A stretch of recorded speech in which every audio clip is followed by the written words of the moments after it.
She pushed open the door of the roadside bar, and immediately the noise inside seemed to shrink around her.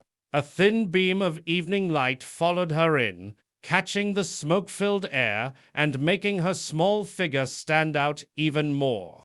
She looked far too young to be in a place like this. Maybe 16, maybe 17, dressed in an oversized leather jacket that hung on her like a shield. Muddy sneakers, torn jeans, a tired ponytail. Nothing about her matched the rough crowd inside. Conversations stopped. The men, tattooed, loud, hardened by years on the road, turned to stare. A few chuckled. Then the chuckles turned into open laughter. Not cruel at first, just shocked amusement. What was a girl like her doing here, alone, surrounded by the most feared biker club in the county?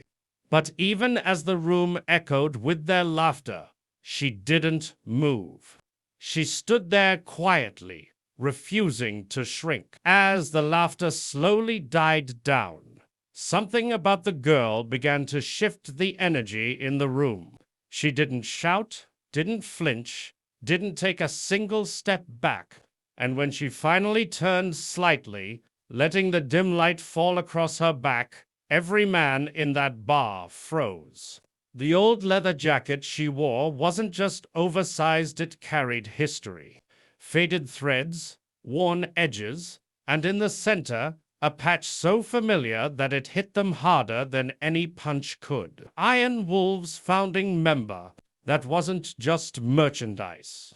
That patch was sacred, earned by only a handful of legends who built the club long before most of these men ever touched a bike. For a moment, no one breathed.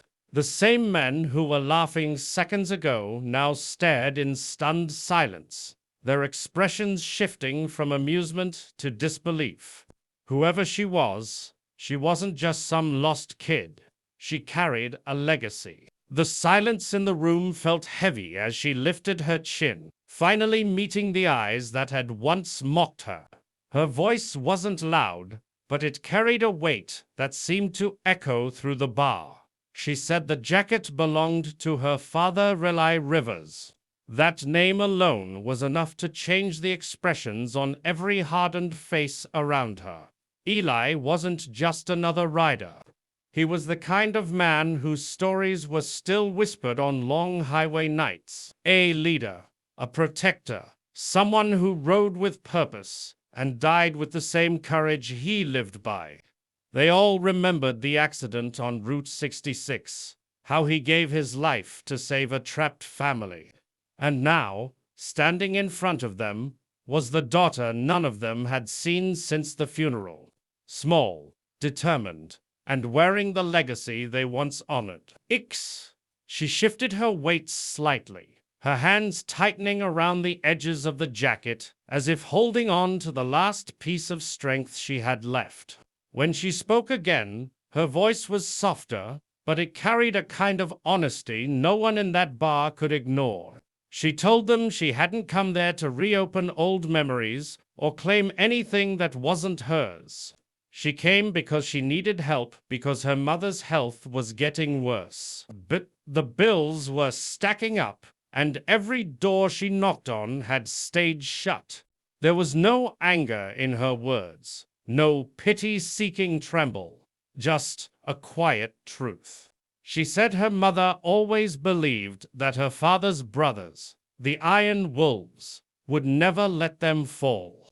Hearing that, a ripple of emotion passed through the room, shame, guilt, and something like old loyalty waking up again. For a long moment, no one spoke. The men who once filled the room with noise now found themselves staring at the floor, each of them feeling the weight of a promise they had let slip through the cracks of time. Then, slowly, something shifted, an unspoken agreement passing between them the way it once did back in the old days. That night, when she walked out of the bar, she didn't walk out alone. A line of roaring engines followed her into the darkness, their headlights stretching across the road like a silent vow being renewed. By morning, the Iron Wolves were at her home, tools in hand, rebuilding walls, fixing fences, stocking groceries, restoring not just a house, but a sense of safety her family had lost. And as they worked side by side, something inside the club came back to life.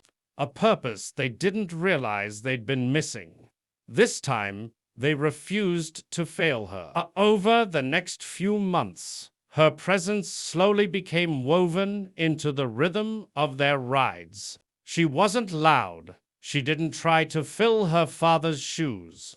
But every time she climbed onto his old bike, now fully restored by the same men who once rode beside Eli, it felt as if the past and present blended into something stronger.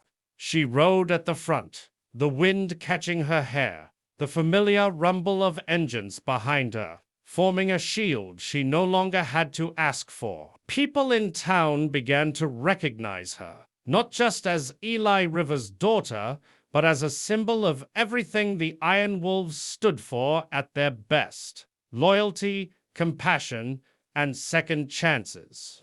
And during the club's annual gathering, when Tank placed a cloth-wrapped gift in her hands, she unfolded it slowly to reveal a new patch made just for her legacy, rider-stitched with her father's name beneath it. She wasn't just carrying the legacy now, she was continuing it.